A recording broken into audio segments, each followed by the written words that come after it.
آج ہم ایک ایسی کتاب کی گہرائی میں اترنے والے ہیں جو پاکستان کی سیاسی تاریخ پر شاید سب سے اہم کتابوں میں سے ایک مانی جاتی ہے۔ اگر آپ یہ سمجھنا چاہتے ہیں کہ پاکستان کے بالکل ابتدائی سالوں میں ایسا کیا ہوا جس کے اثرات آج تک نظر آتے ہیں، تو یہ گفتگو آپ کے لیے ہے۔ جی بالکل۔ کتاب کا نام ہے The State of Martial Rule: The Origins of Pakistan's Political Economy of Defense، اور اس کی مصنفہ ہیں عائشہ جلال۔ اس ویڈیو میں ہم اس پوری کتاب کا خلاصہ پیش کریں گے، لیکن ایک آپ کہہ لیں دلچسپ گفتگو کی طرح۔ بالکل، اور یہ کتاب ایک بہت ہی بنیادی سوال کا جواب دیتی ہے جو آج بھی اتنا ہی اہم ہے۔ اور وہ سوال کیا ہے؟ سوال یہ ہے کہ پاکستان بننے کے صرف 11 سال بعد ہی آخر ایسا کیا ہوا کہ یہاں جمہوریت کی بساط لپیٹ دی گئی اور فوج اور بیوروکریسی اتنی طاقتور کیسے ہو گئی؟ اچھا۔ اور دیکھیں، عائشہ جلال کا جواب بہت دلچسپ ہے۔ وہ صرف سیاستدانوں کی غلطیوں پر بات نہیں کرتی، بلکہ وہ بتاتی ہیں کہ یہ ایک منظم عمل تھا جس کی جڑیں تقسیم سے بھی پہلے کی سیاست میں تھی۔ واو، یہ تو بہت گہری بات ہے۔ چلیں پھر اسی سب سے بڑے اور بنیادی نقطے سے شروع کرتے ہیں۔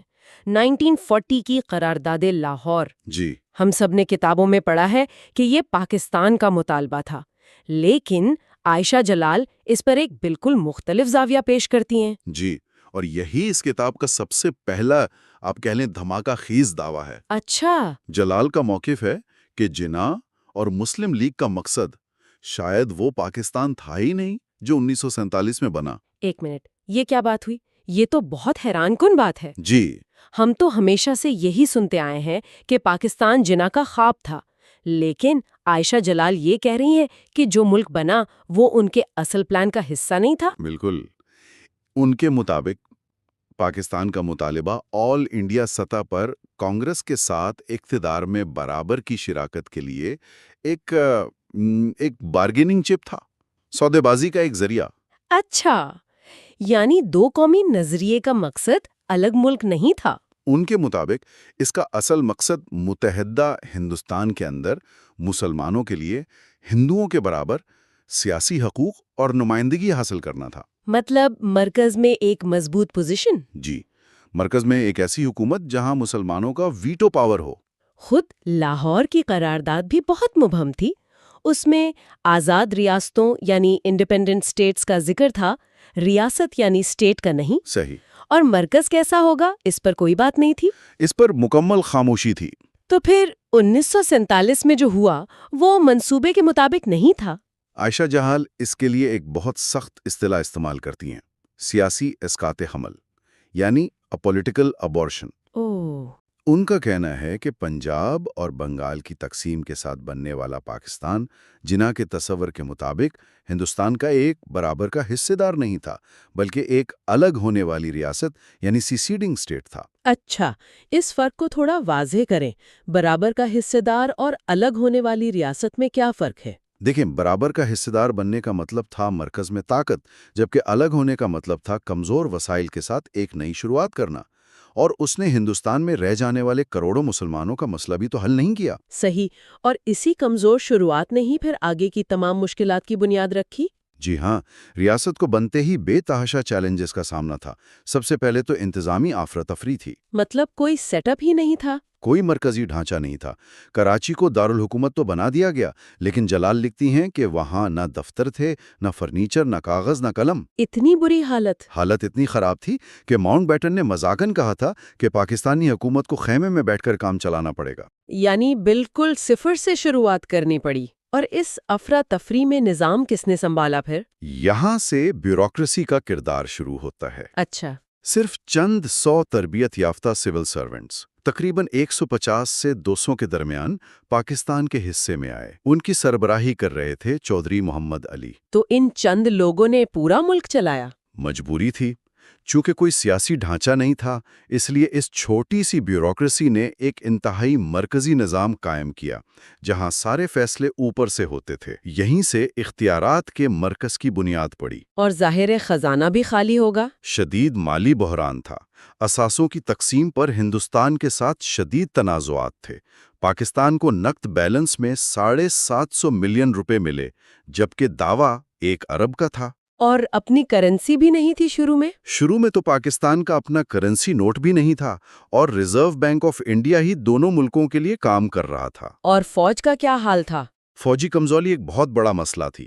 پاکستان کو برٹش انڈین آرمی کا تقریباً 30% حصہ تو ملا، لیکن ایک بھی آرڈیننس فیکٹری پاکستان میں نہیں تھی، مطلب جہاں اسلحہ بنتا ہے۔ اوہو، اور اس فوجی کمزوری کے عملی نتائج بھی فوراً سامنے آئے ہوں گے؟ بالکل، کشمیر اور جونا گڑھ کے بحرانوں نے یہ کمزوری واضح کر دی۔ جیسے کہ؟ جلال ایک اہم واقعہ بتاتی ہیں۔ جب جناح نے کشمیر میں فوج بھیجنے کا حکم دیا تو برطانوی commander in chief field marshal Auchinleck نے خبردار کیا کہ اس کے نتائج ناقابل تصور ہوں گے۔ تو پھر کیا ہوا؟ جناح کو اپنا حکم واپس لینا پڑا۔ یہ جو بے بسی کا احساس تھا نا، اس نے پاکستانی اسٹیبلشمنٹ کے ذہن میں یہ بات بٹھا دی کہ ریاست کی بقا کے لیے ایک مضبوط فوج سب سے ضروری ہے۔ اور یہیں سے وہ دفاعی معیشت یعنی پولیٹیکل اکانومی آف ڈیفنس کی بنیاد پڑی؟ بالکل، یہیں سے یہ سوچ بنی کہ سیکیورٹی ہر چیز پر فوقیت رکھتی ہے۔ یہ بہت دلچسپ نکتہ ہے۔ کتاب کا عنوان بھی مارشل لاء کے بارے میں ہے۔ پہلا مارشل لاء تو 1958 میں لگا، لیکن جلال کا موقف ہے کہ اس کی بنیاد بہت پہلے رکھی جا چکی تھی۔ جی، تو یہ بیوروکریسی اور فوج کا گٹھ جوڑ اتنا طاقتور کیسے ہو گیا؟ یہی کتاب کا مرکزی خیال ہے۔ جلال کہتی ہیں کہ یہ صرف کرپٹ سیاست دانوں کی ناکامی نہیں تھے۔ اچھا، تو پھر کیا تھا؟ یہ ایک بہت بڑا الزام ہے کہ بیوروکریسی اور فوج کا گٹھ جوڑ جان بوجھ کر سیاسی عمل کو کمزور کر رہا تھا۔ ایک منٹ، جان بوجھ کر؟ کیا کتاب میں اس بات کی کوئی ٹھوس ثبوت دیے گئے ہیں کہ یہ سب حادثاتی نہیں بلکہ ایک منصوبے کے تحت ہو رہا تھا؟ جی، جلال اس کے لیے کئی ٹھوس مثالیں دیتی ہیں۔ ان کے مطابق بیوروکریسی اور فوج سیاستدانوں کو اپنے مضبوط اور مرکزی ریاست کے ویژن میں ایک رکاوٹ سمجھتی تھی۔ اور اس کی سب سے بڑی مثال؟ سب سے بڑی مثال ہے 1 یونٹ اسکیم۔ یعنی مغربی پاکستان کے تمام صوبوں کو ملا کر ایک صوبہ بنا دینا؟ جی، پنجاب، سندھ، سرحد، بلوچستان، سب ایک صوبہ۔ ایوب خان اپنی کتاب فرینڈز ناٹ ماسٹرز میں فخر سے لکھتے ہیں کہ یہ ان کا آئیڈیا تھا۔ لیکن بظاہر تو اس کا مقصد یہ بتایا گیا تھا کہ مشرقی اور مغربی پاکستان کے درمیان برابری قائم ہو جائے۔ یہی تو دکھاوا تھا۔ اصل مقصد 2 تھے۔ وہ کیا تھے؟ پہلا، مغربی پاکستان پر بیوروکریسی اور فوج کے مرکز یعنی پنجاب کا کنٹرول مضبوط کرنا اور چھوٹے صوبوں کی خود مختاری ختم کرنا۔ اور دوسرا؟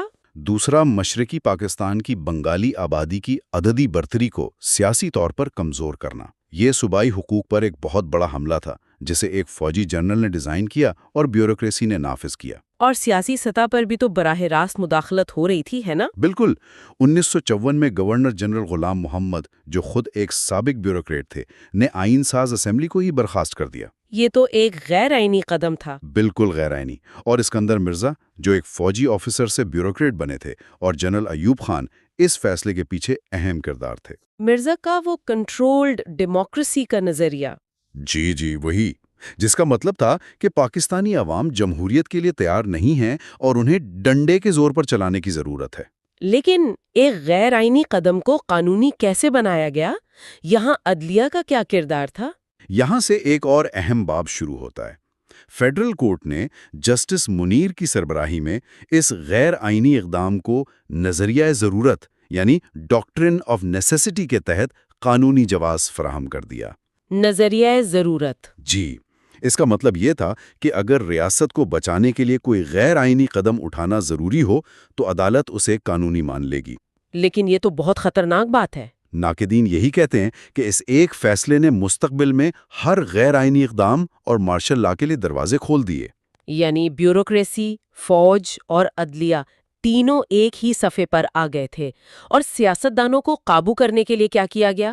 اس کی کلاسک مثال ہے ریپبلکن پارٹی کا قیام۔ اچھا، وہ کیسے؟ جب مغربی پاکستان میں مسلم لیگ نے مرکز کے نامزد کردہ وزیر اعلیٰ ڈاکٹر خان صاحب کی مخالفت کی تو گورنر جنرل اسکندر مرزا نے مسلم لیگ کے اراکین کو توڑا اور ان سے ایک نئی پارٹی بنوا لی۔ راتوں رات ایک نئی پارٹی بنوا لی جس کا نام ریپبلکن پارٹی رکھا گیا۔ یہ سیاسی انجینئرنگ کی بدترین مثال تھی۔ لیکن اس تمام سیاسی جوڑ توڑ کے باوجود 1956 میں ایک آئین تو بن گیا تھا. کیا اس سے ایک مستحکم پارلیمانی نظام قائم نہیں ہوا؟ بظاہر تو ایسا ہی لگتا ہے، لیکن جلال کا موقف ہے کہ یہ نظام صرف دکھاوا تھا۔ دکھاوا؟ جی، آئین کو کاغذ پر پارلیمانی اور وفاقی دکھایا گیا تھا، لیکن اس کی روح وحدانی اور صدارتی تھی، یعنی اختیارات کا جھکاؤ مرکز اور صدر کی طرف تھا۔ اس کا کیا مطلب ہے؟ صدر کے پاس ایسے کیا اختیارات تھے؟ صدر، جو اس وقت اسکندر مرزا تھے، کے پاس بے پناہ اختیارات تھے۔ وہ کابینہ کو مقرر اور برخاست کر سکتے تھے، قومی اسمبلی کو توڑ سکتے تھے، اور ان کے پاس وسیع ہنگامی اختیارات تھے۔ تو صوبائی خود مختاری صرف نام کی تھی؟ زیادہ تر کاغذی تھی، اصل کنٹرول مرکز کے پاس ہی تھا، خاص طور پر مالیات اور انتظامی مشینری پر۔ صوبوں میں جو طاقتور CSP افسران تعینات ہوتے تھے، وہ بھی مرکز کو ہی جواب دے تھے۔ اور اس آئین میں اسلام کا کیا کردار تھا؟ یہ بھی ایک دلچسپ تضاد تھا۔ ملک کا نام اسلامی جمہوریہ پاکستان تو رکھ دیا گیا تاکہ مذہبی طبقے کو خوش کیا جا سکے، لیکن آئین نے اسلام کو ریاستی مذہب قرار دینے سے گریز کیا۔ یہ اس وقت کی حکمران اشرافیہ، بیوروکریٹس اور جرنیلوں کے سیکولر ذہن کی عکاسی کرتا تھا، جو اسلام کو صرف ایک سیاسی نعرے کے طور پر استعمال کرنا چاہتے تھے۔ بالکل۔ تو اس آئین نے دراصل 1958 کے مارشل لاء کی راہ ہموار کی۔ وہ کیسے؟ اس نے ایک ایسا متضاد اور کمزور نظام بنایا جسے بیوروکریٹک ملٹری گٹھ جوڑ نے اپنے مقاصد کے لیے خوب استعمال کیا۔ 1956 سے 1958 کے 2 سالوں میں مرکز میں 4 حکومتیں تبدیل ہوئیں۔ اور مرکز صوبوں میں بھی مداخلت کر رہا تھا؟ مسلسل۔ جلال مشرقی پاکستان اسمبلی کے اس شرمناک واقعے کا خاص طور پر ذکر کرتی ہیں، جہاں ہنگامہ آرائی کے دوران ڈپٹی اسپیکر شاہد علی کو مارا پیٹا گیا اور بعد میں ان کی موت ہو گئی۔ او خدایا! جلال کے مطابق یہ پارلیمانی نظام کی علامتی موت تھی۔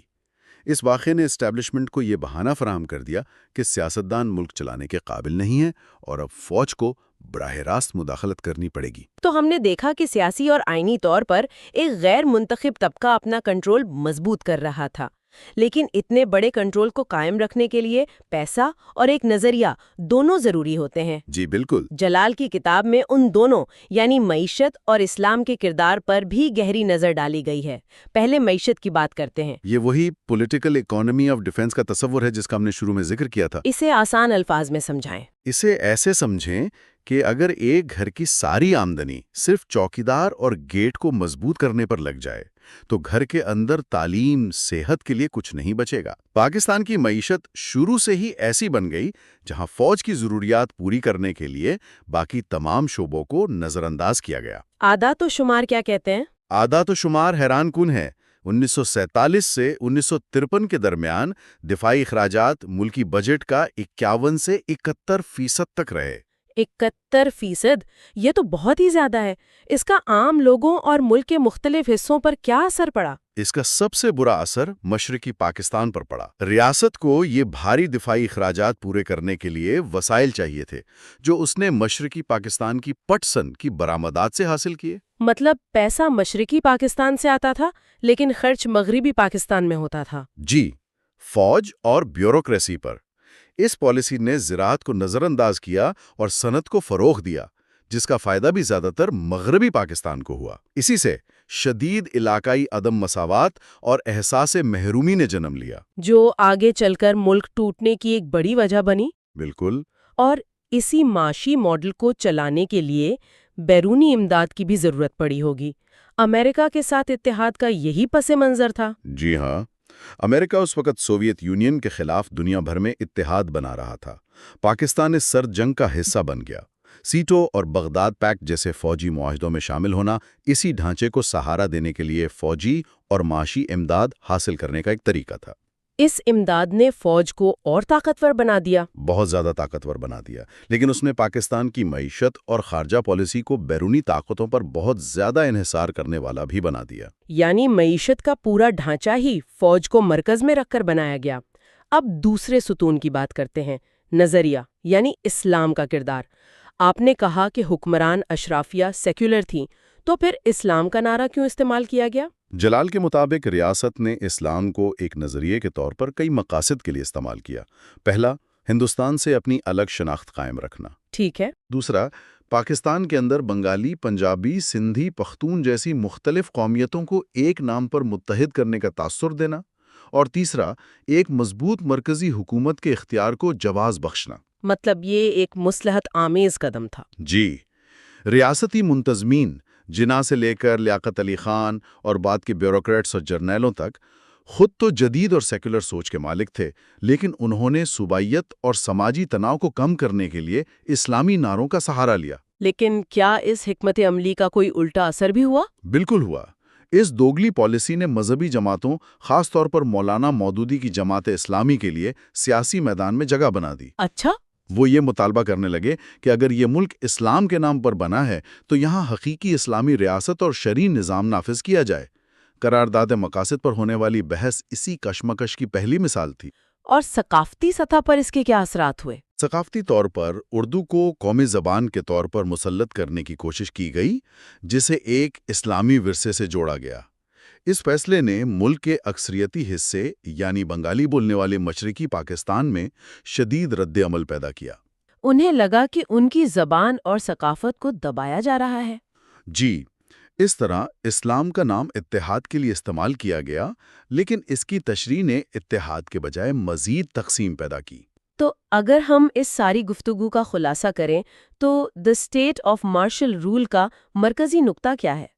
عائشہ جلال کا بنیادی استدلال یہ ہے کہ 1958 کا مارشل لاء ناکام سیاستدانوں کی وجہ سے ہونے والا کوئی اچانک حادثہ نہیں تھا، تو پھر کیا تھا؟ بلکہ یہ ایک دہائی پر محیط اس منظم عمل کا منطقی نتیجہ تھا جس میں ایک طاقتور، غیر منتخب بیوروکریٹک ملٹری گٹ جوڑنے، ایک مضبوط مرکزی ریاست کے اپنے ویژن کے تحت پاکستان کی سیاسی اور جمہوری ترقی کو جان بوجھ کر تباہ کیا۔ انہوں نے ایک ایسا نظام بنایا جس میں اختیارات غیر منتخب اداروں کے پاس تھے اور سیاستدان صرف نمائشی تھے۔ بالکل، اور جب یہ نمائشی نظام بھی ان کے کنٹرول سے باہر ہونے لگا تو انہوں نے پوری بساط ہی لپیٹ دی۔ اور کتاب اس میراث کو صرف 1958 تک ہی نہیں دیکھتی بلکہ آگے تک لے جاتی ہے۔ جی ہاں، کتاب کا دائرہ کار ایوب خان، یحییٰ خان، بھٹو اور پھر ضیاء الحق کے ادوار تک جاتا ہے۔ اچھا۔ جلال یہ دلیل دیتی ہیں کہ پاکستان کی پہلی دہائی میں جو بنیادی ڈھانچہ اور عدم توازن پیدا ہوا، یعنی فوج اور بیوروکریسی کا سیاست پر غلبہ، دفاعی ضروریات پر مبنی معیشت اور اسلام کا سیاسی استعمال، اسی نے پاکستان کے مستقبل کے تمام بحرانوں کی شکل متعین کی۔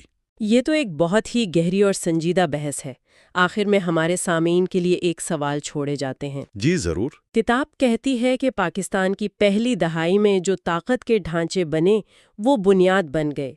اس کتاب کے لکھے جانے کے بعد کی تاریخ کو دیکھتے ہوئے عائشہ جلال نے جن حرکیات کی نشاندہی کی ہے، یعنی منتخب اور غیر منتخب اداروں کے درمیان کشمکش، دفاعی معیشت کا غلبہ اور اسلام کا اسٹریٹجک استعمال، وہ آج بھی کس حد تک ملک کے سیاسی منظر نامے کی تعریف کرتے ہیں، یہ ایک ایسا سوال ہے جس پر ہر کسی کو سوچنا چاہیے۔ ڈیپ ڈائیو اردو پر عائشہ جلال کی کتاب the state of martial rule کے اس تفصیلی جائزے میں شامل ہونے کے لیے آپ کا بہت شکریہ۔ یہ عائشہ جلال کی کتاب the state of martial rule پر ہماری گفتگو کا دوسرا حصہ ہے۔ پچھلی بار ہم نے دیکھا تھا کہ تقسیم کے وقت پاکستان کو ورثے میں کیا ملا۔ آج ہم ذرا گہرائی میں جا کر دیکھیں گے کہ وہ کون سے ابتدائی فیصلے تھے جنہوں نے پاکستان کو اس راہ پر ڈالا جہاں فوج اور بیوروکریسی کا کردار سیاست پر حاوی ہو گیا۔ بالکل، اور یہ کہانی ایک ایسے نوزائیدہ ملک سے شروع ہوتی ہے جسے اپنی بقا کے لیے بہت فوری اور بہت بڑے چیلنجز کا سامنا تھا، خاص طور پر دفاع کے محاذ پر۔ جی، دفاع کے محاذ پر صورتحال انتہائی نازک تھی۔ کتاب میں اس حوالے سے ایک بہت ہی چونکا دینے والی بات لکھی ہے۔ برطانوی فوجی ماہرین کا خیال تھا کہ پاکستان کو ایک مؤثر فوج کھڑی کرنے میں 10 سے 20 سال لگ سکتے ہیں۔ 10 سے 20 سال؟ یعنی ایک پوری نسل؟ ہاں، اور وہ اتنے کمزور تھے کہ انہیں اپنے دفاع کے لیے دوستوں سے ہائرڈ اسسٹنس یعنی کرائے کی مدد پر انحصار کرنا پڑ سکتا تھا۔ جی، یہ ان کا اندازہ تھا۔ اور اسی شدید کمزوری کو دیکھتے ہوئے برطانوی چیفز آف سٹاف نے ایک ایسی تجویز دی تھی جو آج کے دور میں ناقابل تصور لگتی ہے۔ کیا تجویز تھی وہ؟ ان کے مطابق اس مسئلے کا واحد فوجی حل اونلی ساؤنڈ ملٹری سولوشن یہ تھا کہ ہندوستان اور پاکستان ایک مشترکہ دفاعی حکمت عملی اپنائیں۔ ایک منٹ، کیا مطلب کامن ڈیفense؟ دو ملک جو ابھی ابھی ایک خونی تقسیم سے گزرے تھے وہ مل کر اپنا دفاع کریں گے؟ آج یہ بہت عجیب لگتا ہے، لیکن اس وقت کی برطانوی سوچ کے مطابق یہ منطقی تھا۔ ان کی تجویز تھی کہ دونوں ملکوں کی ایک کامن ملٹری ایڈمنسٹریشن ہو، یعنی مشترکہ فوجی انتظامیہ۔ اور ایک کامن ہائر ڈائریکشن ہو، یعنی جنگ کی صورت میں فیصلے اوپر کی سطح پر مل کر لیے جائیں۔ اچھا، تو اس کے پیچھے سوچ کیا تھی؟ یہ صرف ہندوستان پاکستان کا معاملہ تو نہیں لگ رہا؟ نہیں، بالکل نہیں۔ اس کے پیچھے اصل سوچ کامن ویلتھ کا دفاع تھا۔ انگریزوں کو لگتا تھا کہ پاکستان سوویت یونین کے خلاف کامن ویلتھ کے دفاعی نظام میں ایک اہم کردار ادا کر سکتا ہے۔ اور انہیں یہ بھی یقین تھا کہ پاکستان کو اپنی لائن پر لانا ہندوستان کے مقابلے میں زیادہ آسان ہوگا۔ ایگزیکٹلی کتاب کے مطابق برطانوی حکام کو لگتا تھا کہ پاکستان کی جغرافیائی پوزیشن ایسی ہے کہ برطانیہ کے بہت سے اسٹریٹجک مقاصد صرف پاکستان کے ساتھ ایک معاہدے سے ہی پورے ہو سکتے ہیں۔ تو گویا پاکستان کی خارجہ پالیسی کی بنیاد ہی اس سوچ پر رکھی جا رہی تھی کہ وہ مغرب کے لیے ایک اسٹریٹجک ایسٹ بن سکتا ہے۔ جی، یہیں سے اس کی بنیاد پڑنا شروع ہوئی۔ لیکن یہ دفاعی کمزوری صرف ایک تھیوری نہیں تھی، یہ بہت جلد ایک حقیقی بحران کی شکل اختیار کر گئی۔ اور وہ بحران تھا کشمیر۔ بالکل۔ کتاب کے مطابق کشمیر پالیسی نے پاکستان کے دفاعی اداروں کو مرکزی خزانے پر اپنی گرفت مضبوط کرنے کا ایک بہترین جواز فراہم کر دیا۔ ایک کٹنگ ایج جاب کہہ لیں، یعنی فوج کو بجٹ اور وسائل کی ضرورت تھی اور کشمیر نے وہ ضرورت پوری کرنے کا راستہ دکھا دیا۔ تو یہ جو کشمیر پر قبائلی لشکر کشی ہوئی، حکومت نے تو اسے ایک سپونٹینیس یعنی خود بخود ہونے والا رد عمل قرار دیا۔ جی، یہی کہا گیا۔ لیکن عائشہ جلال کی تحقیق بتاتی ہے کہ یہ پوری طرح سے منظم تھی۔ اس وقت کے فرنٹیئر کے وزیر اعلیٰ خان عبد القیوم خان اس پورے آپریشن کی نگرانی کر رہے تھے۔ اچھا۔ جی، قبائلیوں کو حکومت کی طرف سے پیٹرول، ٹرانسپورٹ اور راشن سب کچھ فراہم کیا جا رہا تھا۔ اور اس میں فوج کا کیا کردار تھا؟ یہاں تک کہ پاک فوج کے کئی افسران جو سرکاری طور پر تو چھٹی پر تھے، در حقیقت ان قبائلیوں کے ساتھ مل کر لڑائی کی قیادت کر رہے تھے۔ تو یہ ایک غیر اعلانیہ جنگ تھی جس کے لیے وسائل تو نہیں ہوں گے ملک کے پاس؟ بالکل نہیں تھے، اور اس کے معاشی اثرات فوری طور پر سامنے آئے۔ تو پھر پیسہ کہاں سے آیا؟ ظاہر ہے باہر سے مدد مانگی ہوگی۔ انہوں نے دیکھا اور سیدھا امریکہ کی طرف دیکھا۔ پاکستان نے امریکہ سے فوجی امداد کی درخواست کی، اور یہ کوئی چھوٹی موٹی رقم نہیں تھی، بلکہ $510 ملین کی۔ $510 ملین؟ اس وقت کے حساب سے تو یہ ایک بہت بڑی رقم تھی۔ بہت بڑی رقم تھی۔ اور امریکوں کا رد عمل کیا تھا؟ کیا انہوں نے مدد کی؟ یہاں ایک اور دلچسپ موڑ آتا ہے۔ امریکیوں نے صاف انکار کر دیا۔ انکار کر دیا؟ کیوں؟ ان کے سرکاری ریکارڈ سے پتہ چلتا ہے کہ انہیں اس وقت یہ یقینی نہیں تھا کہ پاکستان ایک ملک کے طور پر زندہ بھی رہ پائے گا یا نہیں۔ وہ ایک ایسے ملک پر سرمایہ کاری کرنے کو تیار نہیں تھے جس کا مستقبل ہی غیر یقینی ہو۔ یہ تو بہت بڑی بات ہے۔ یعنی امریکہ پاکستان کو ایک طرح سے فیلڈ اسٹیٹ کے طور پر دیکھ رہا تھا۔ بالکل۔ کراچی میں جو امریکی سفارتکار تھے، انہوں نے واشنگٹن کو رپورٹ بھیجی کہ پاکستان کے عملی نتائج سے مایوسی پھیل رہی ہے۔ اس رپورٹ میں یہاں تک لکھا گیا کہ یہ بھی ممکن ہے کہ مستقبل میں پاکستان کے اندر سے ہی ہندوستان کے ساتھ دوبارہ اتحاد کی کوئی تحریک شروع ہو جائے۔ تو عالمی طاقتیں پاکستان کی بقا پر شرط لگانے کو تیار نہیں تھی؟ جی بالکل نہیں۔ تو ایک طرف فوج دفاعی ضرورتوں کی وجہ سے طاقتور ہو رہی تھی، اور دوسری طرف ملک کا سیاسی ڈھانچہ کمزور ہو رہا تھا۔ اس تضاد کی کیا وجہ تھی؟ جی، اور کتاب کے مطابق اس کی جڑ ایک بہت بڑے ابتدائی فیصلے میں ہے، اور وہ تھا حکومت اور پارٹی کی علیحدگی۔ مسلم لیگ کی؟ جی، مسلم لیگ وہ واحد قومی جماعت تھی جس نے پاکستان بنایا تھا، لیکن اقتدار میں آنے کے فوراً بعد یہ فیصلہ کیا گیا کہ پارٹی اور حکومت الگ الگ کام کریں گے۔ یہ تو بڑا عجیب فیصلہ لگتا ہے۔ نئی ریاست کی تعمیر میں تو حکمران جماعت کا کردار سب سے اہم ہونا چاہیے تھا۔ قائد اعظم نے خود اس فیصلے کی مخالفت کی تھی۔ ان کا خیال تھا کہ پارٹی کو حکومتی معاملات سے الگ نہیں کرنا چاہیے، لیکن ان کی بات نہیں مانی گئی۔ پھر کیا ہوا؟ اس فیصلے کے بعد وہ خود بھی پارٹی کے معاملات سے الگ ہو گئے۔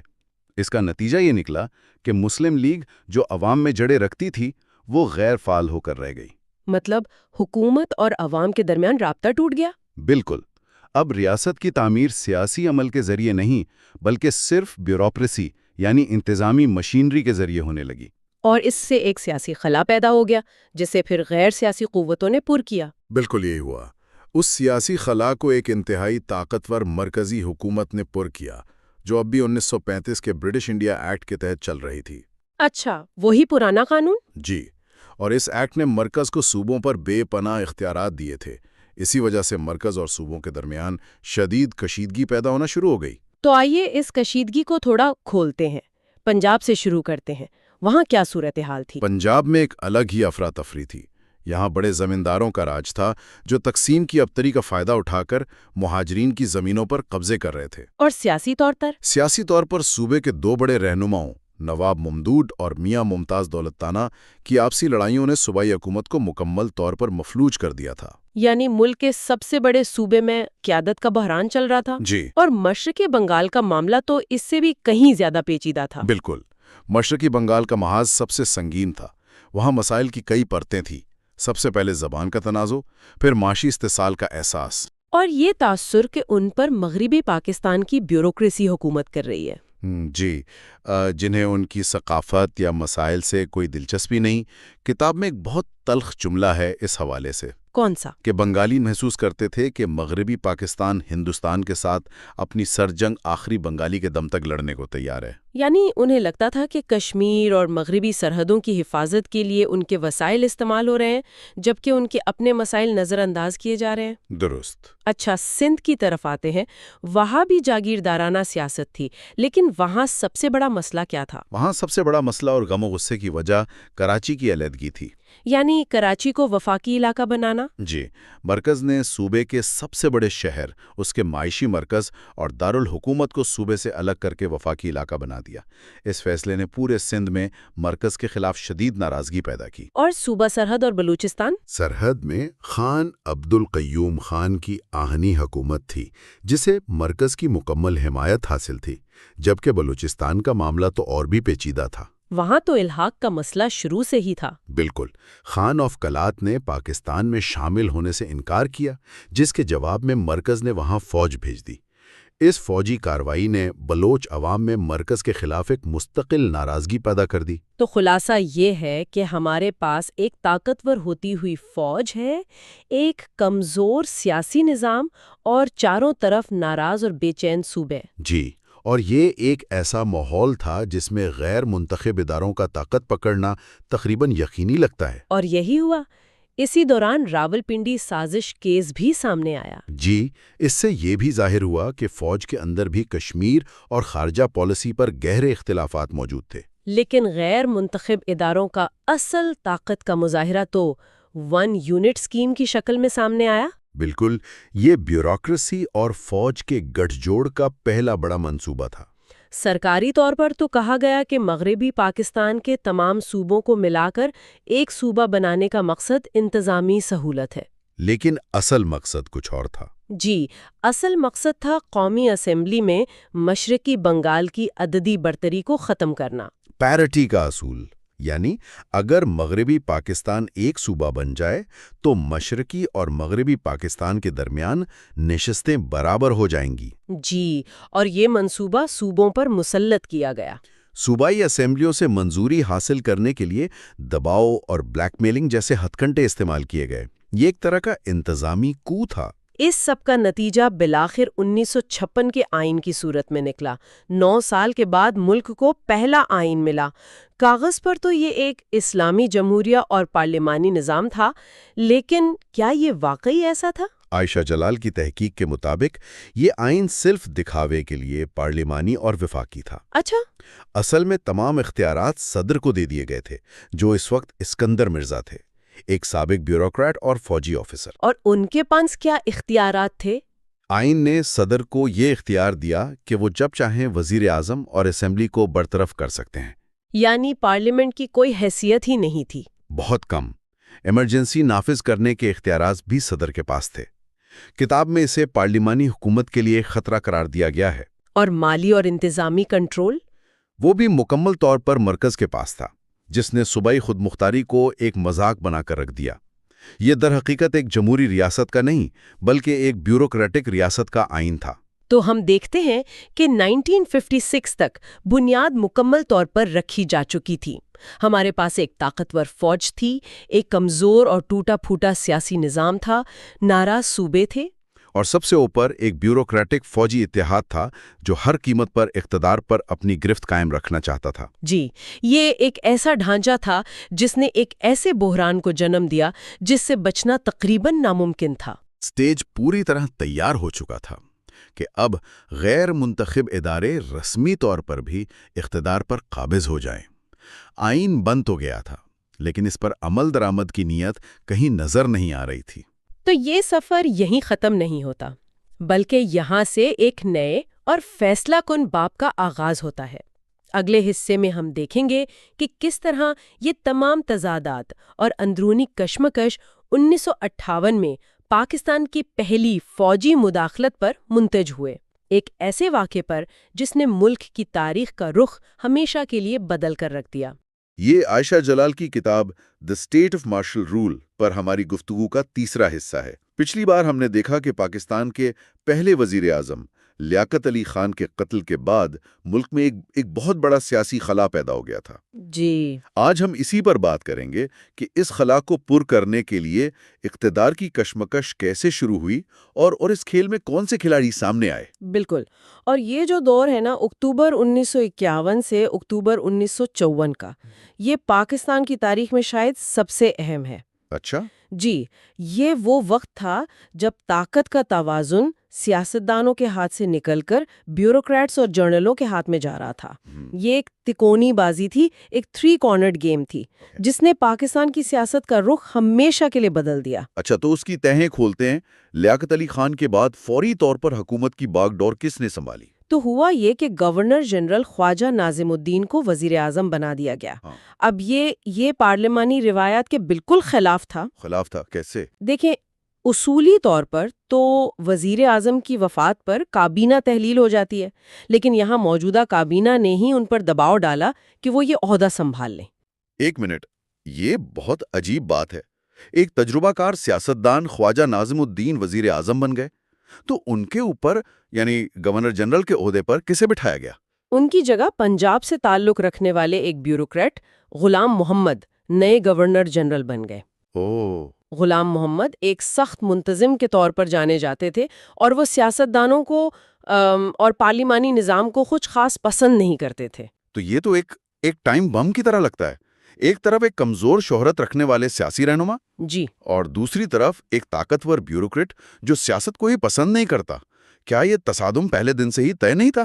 بالکل، اور یہ سمجھنا ضروری ہے کہ یہ کوئی حادثہ نہیں تھا، یہ اسی نیو آبادیاتی ڈھانچے کا تسلسل تھا جو ہمیں وراثت میں ملا۔ اچھا، ایک موقع دے دیا۔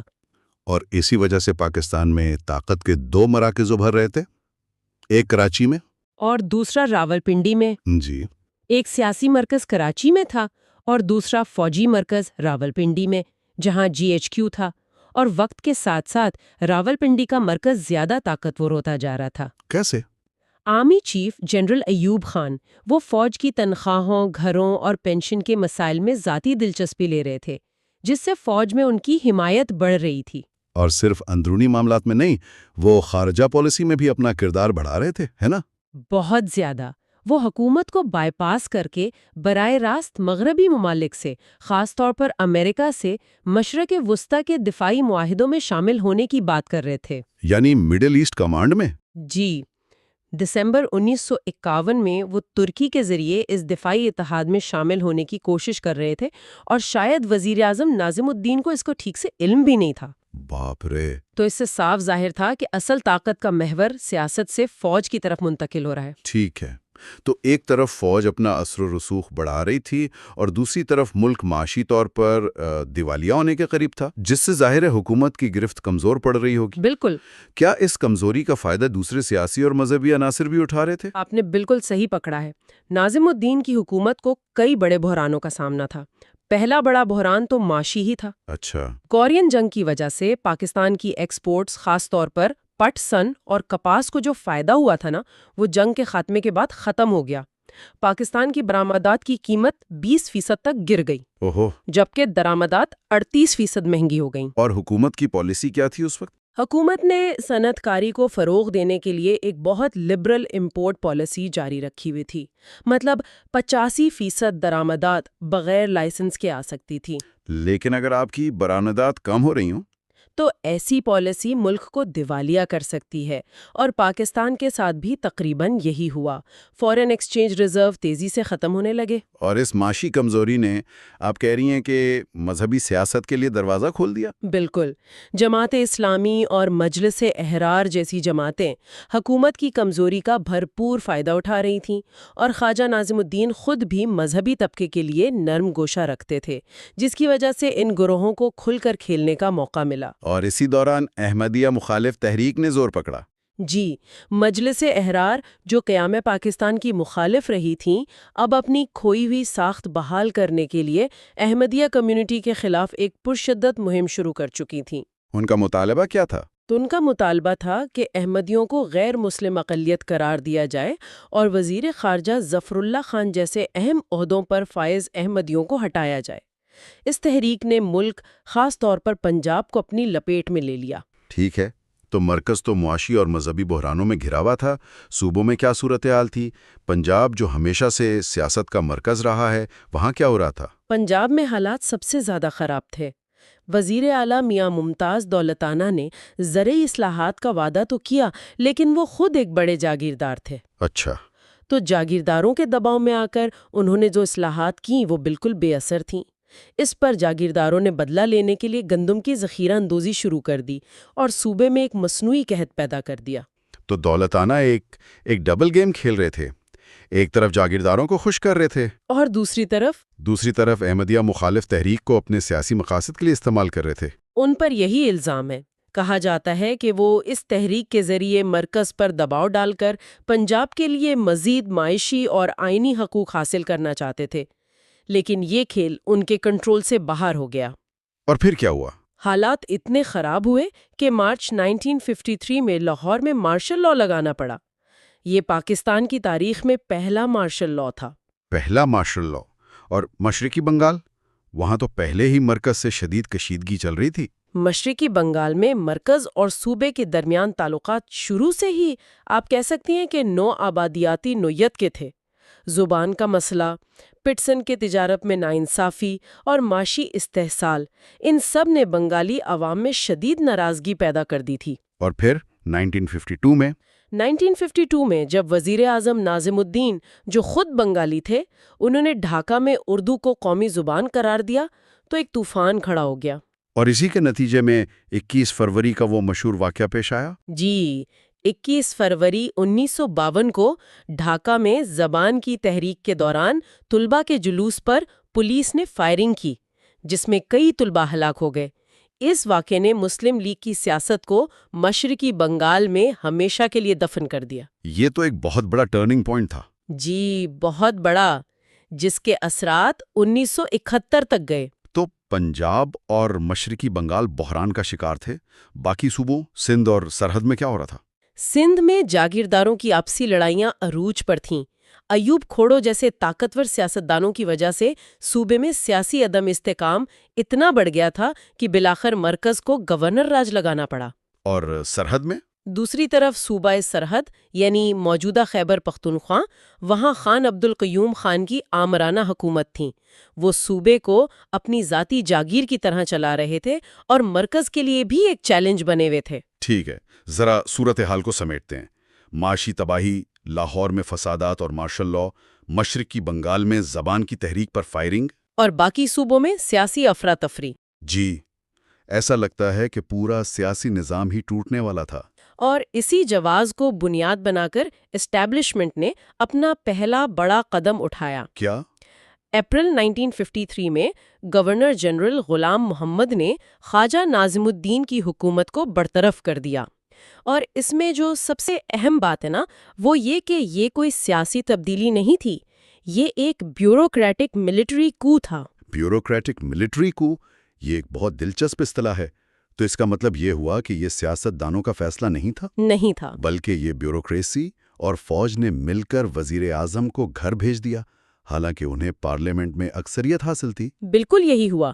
ناظم الدین بجٹ بھی پاس کروا چکے تھے اور انہیں پارلیمنٹ کا اعتماد بھی حاصل تھا، لیکن گورنر جنرل غلام محمد، جنرل ایوب خان اور سیکرٹری دفاع اسکندر مرزا کی حمایت سے انہیں غیر آئینی طور پر برطرف کر دیا۔ تو فیصلے اب پارلیمنٹ میں نہیں ہو رہے تھے؟ نہیں، فیصلے اب GHQ اور گورنر جنرل ہاؤس میں ہو رہے تھے۔ تو ان کی جگہ کسے لایا گیا؟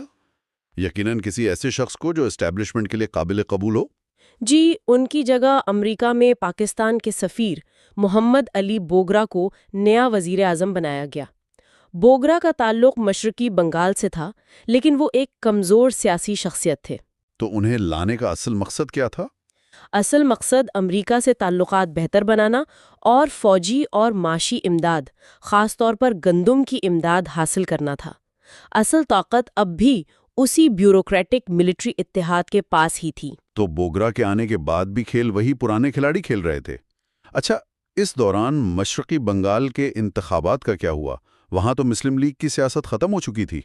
1954 میں مشرقی بنگال کے انتخابات ہوئے، جس میں مسلم لیگ کو تاریخ کی بدترین شکست ہوئی۔ اچھا، حزب اختلاف کے یونائٹڈ فرنٹ، جس کی قیادت فضل الحق اور سہوردی کر رہے تھے، اس نے 309 میں سے 223 نشستیں جیت کر کلین سویپ کیا۔ مسلم لیگ صرف 10 نشستیں جیت سکی۔ صرف 10؟ مطلب مسلم لیگ کا مکمل صفایا؟ تو مشرقی بنگال کے عوام میں ایک بہت واضح پیغام دیا تھا۔ بہت واضح۔ اس مینڈیٹ کا مرکز میں بیٹھے طاقتور حلقوں نے کیا جواب دیا؟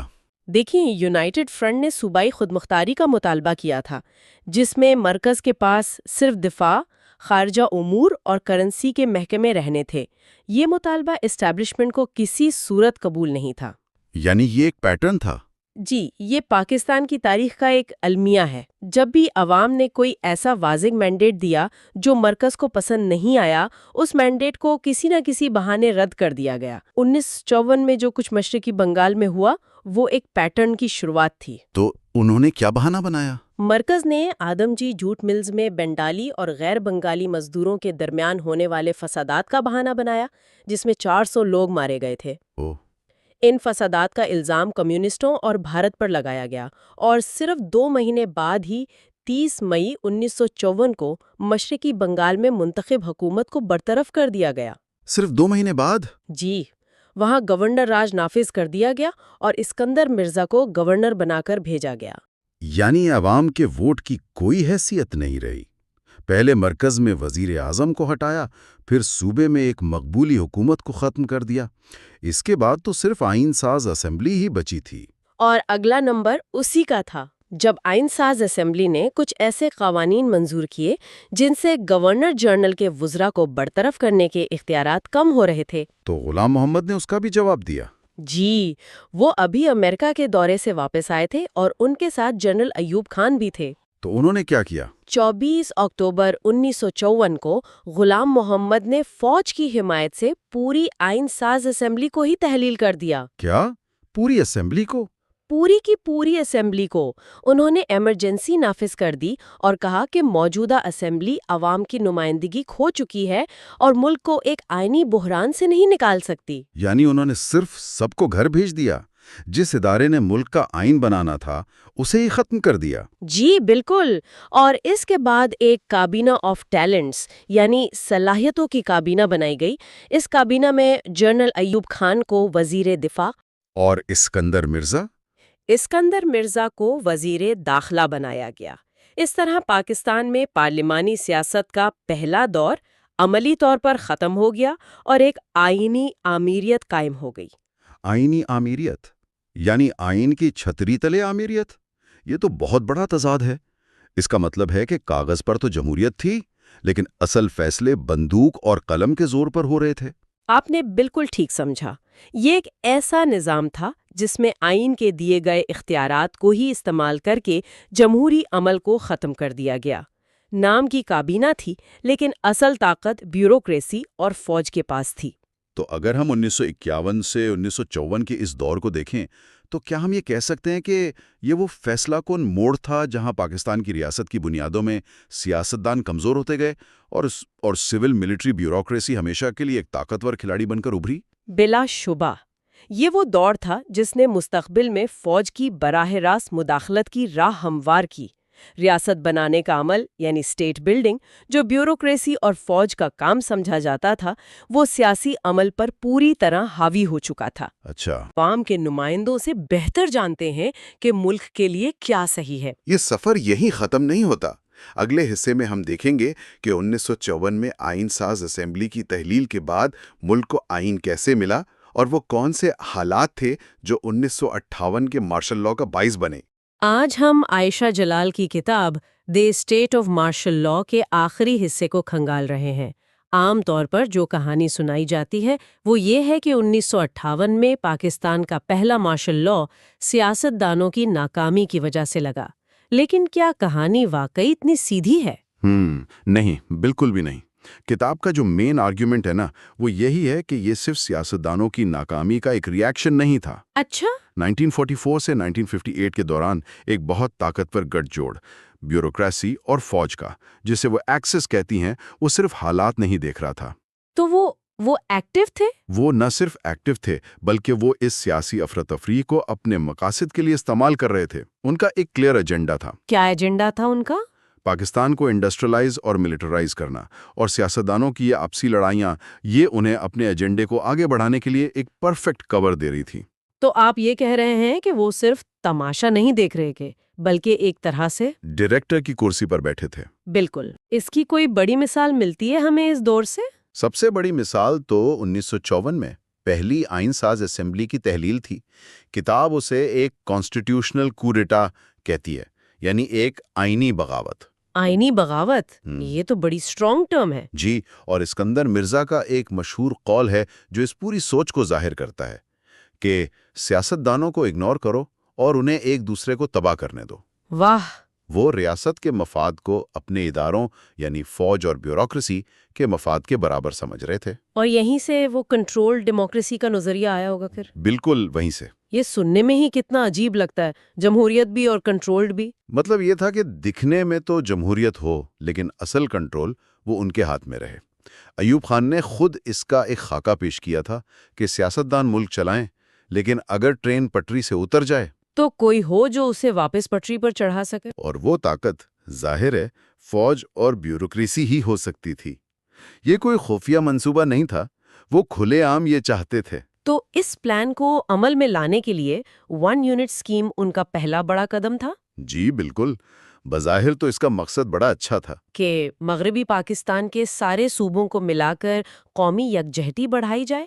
ہاں، کاغذ پر تو یہی کہا گیا، صوبائی تعصب ختم کرنا، ایڈمنسٹریشن بہتر بنانا۔ لیکن عائشہ جلال کہتی ہیں کہ اس کا اصل ہدف کچھ اور ہی تھا۔ اچھا، وہ کیا تھا؟ اس کا اصل ہدف تھا مستقبل کی پارلیمنٹ میں بنگال کی 56% اکثریت کی سیاسی طاقت کو توڑنا۔ اوہ! مغربی پاکستان کی بیوروکریسی اور فوج جو زیادہ تر پنجاب سے تھی، وہ ایک بنگالی میجورٹی والی پارلیمنٹ سے صاف کہوں تو ڈرتی تھی۔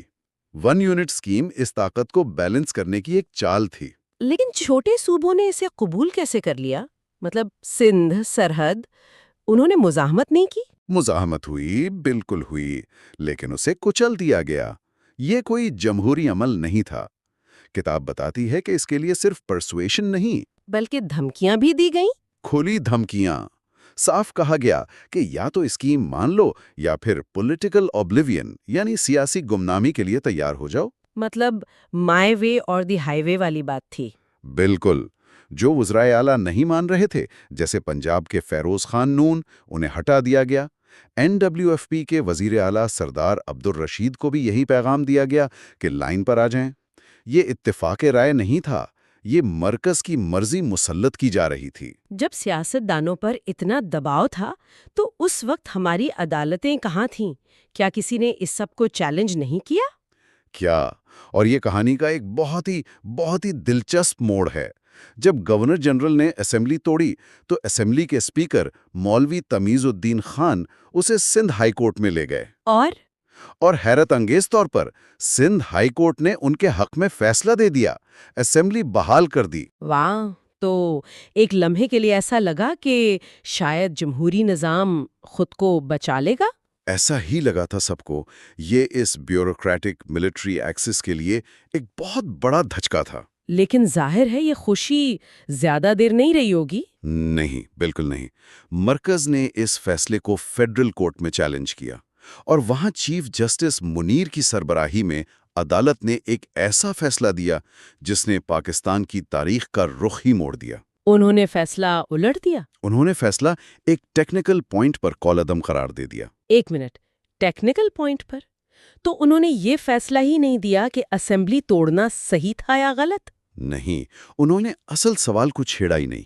انہوں نے کہا کہ جس قانون کے تحت سندھ ہائی کورٹ نے یہ اختیار استعمال کیا اسے گورنر جنرل کی منظوری حاصل نہیں تھی. یہ تو تاریخ کا ایک بہت بڑا واٹ ایف مومنٹ لگتا ہے. اگر وہ فیصلہ برقرار رہتا تو شاید پاکستان کی تاریخ بالکل مختلف ہوتی.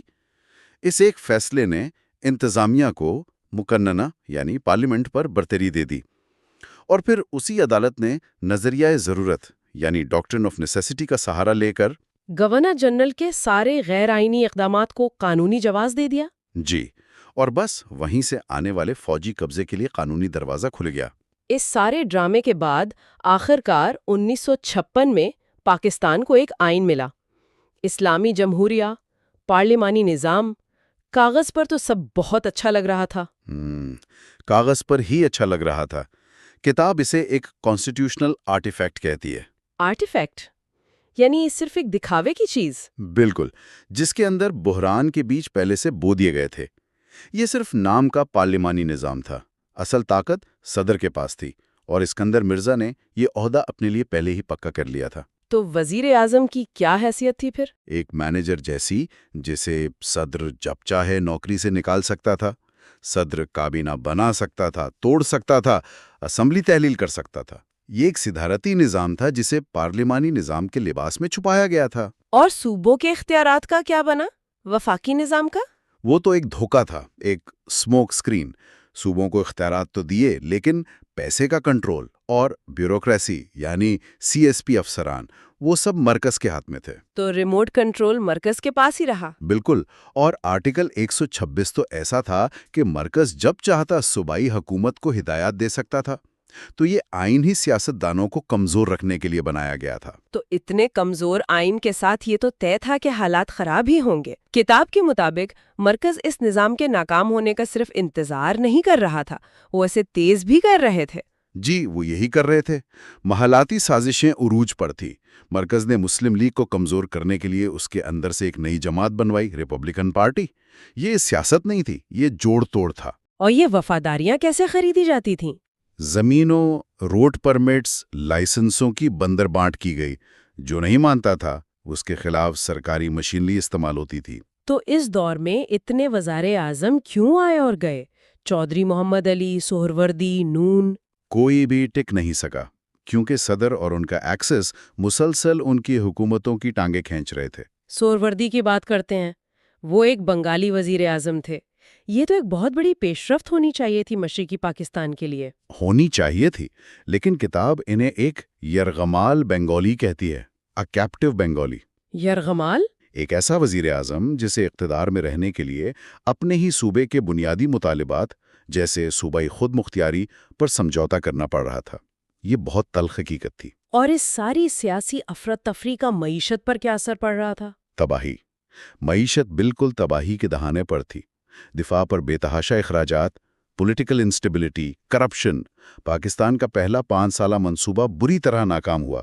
خوراک کی شدید قلت تھی، مہنگائی آسمان پر تھی. اور اسمگلنگ کا بھی بہت ذکر آتا ہے. بہت بڑا مسئلہ تھا. خاص طور پر مشرقی پاکستان میں اسمگلنگ روکنے کے لیے فوج نے آپریشن کلوزڈ ڈور کے نام سے ایک آپریشن بھی کیا. اچھا. اور وہ ایک طرح سے آنے والے وقت کا اشارہ تھا کہ فوج اب سول معاملات میں براہ راست مداخلت کے لیے تیار ہے. تو 1958 تک پہنچتے پہنچتے صورتحال یہ ہے کہ نظام مکمل طور پر مفلوج ہو چکا ہے. مشرقی پاکستان کی اسمبلی میں ڈپٹی اسپیکر کی ہلاکت ہو جاتی، معیشت تباہ حال ہے، اور انتخابات کا وعدہ بار بار ملتوی کیا جا رہا ہے. پورا سٹیج تیار کیا جا رہا تھا. تو یہ مارشل لاء صرف اس افراتفری کا نتیجہ نہیں تھا؟ بالکل نہیں. کتاب کا نقطہ یہی ہے کہ یہ اس منزل کا حصول تھا جس کی منصوبہ بندی برسوں سے ہو رہی تھی. ایوب خان نے اپنا کنٹرول ڈیموکریسی کا منصوبہ 1954 میں ہی پیش کر دیا تھا، وہ صرف موقع کے انتظار میں تھے۔ اور اس وقت امریکہ کا کیا کردار تھا؟ امریکہ، جو پاکستان کا سب سے اہم اتحادی تھا، وہ بھی اس سیاسی عدم استحکام سے بہت پریشان تھا۔ وہ فوج کو استحکام کا واحد قابل اعتماد عنصر سمجھتا تھا۔ یہ تو بڑی ستم ظریفی ہے۔ جمہوریت کا سب سے بڑا علمبردار ایک فوجی حکمران پر زیادہ بھروسہ کر رہا تھا۔ امریکی سفیر کا ایک مشہور جملہ ہے کہ پاکستان میں ہم نے ایک بے قابو گھوڑے کی دم پکڑی ہوئی ہے۔ تو پھر 7 اکتوبر 1958 کو اسکندر مرزا نے جنرل ایوب خان کے ساتھ مل کر مارشل لاء کا اعلان کر دیا۔ آئین معطل، سیاسی جماعتوں پر پابندی، سیاستدان گرفتار۔ لیکن یہ شراکت داری بھی زیادہ دن نہیں چلی۔ صرف 20 دن۔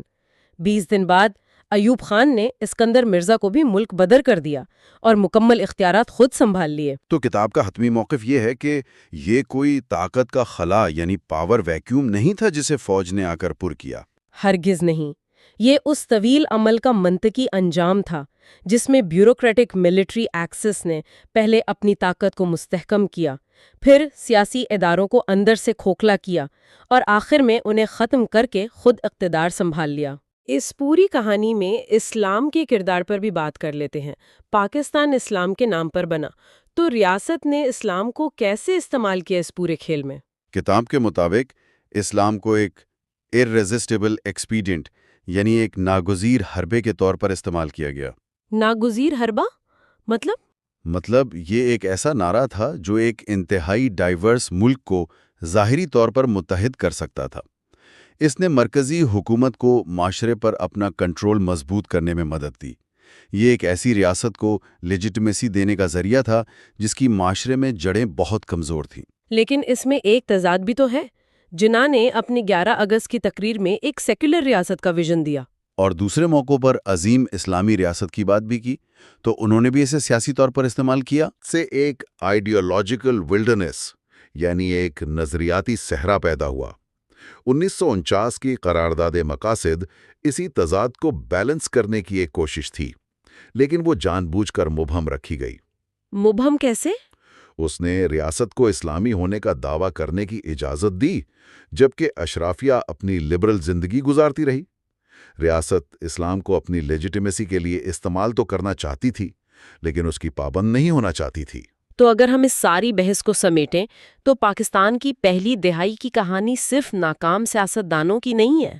نہیں، یہ ایک طاقتور بیوروکریسی اور فوج کی کہانی ہے، گہری علاقائی کشیدگی کی کہانی ہے، ایک ناقص آئینی ڈھانچے کی کہانی ہے، اور سیاسی مقاصد کے لیے مذہب کے استعمال کی ایک بہت پیچیدہ داستان ہے۔ اور سب سے اہم بات شاید یہ ہے کہ یہ وہ پیٹرنز ہیں جو پہلی دہائی نے قائم ہوئے اور جن کا سایہ آج تک پاکستان پر موجود ہے۔ غیر منتخب اداروں کا غلبہ، صوبائی حقوق کی جدوجہد، اور سیاست میں اسلام کے کردار کا وہ غیر حل شدہ سوال۔ یہ بحثیں آج بھی تو ہو رہی ہیں نا؟ بالکل۔ تو مارشل اسٹیٹ کی بنیادیں پہلے مارشل لاء سے بہت پہلے رکھی جا چکی تھیں۔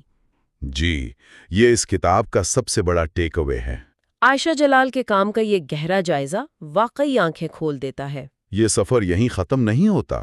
آگے چل کر ہم دیکھیں گے کہ یہ ابتدائی 10 سال بعد میں آنے والی دہائیوں پر کیسے اثر انداز ہوئے اور پاکستان کی سیاست اور معاشرے نے کیا نیا رخ اختیار کیا۔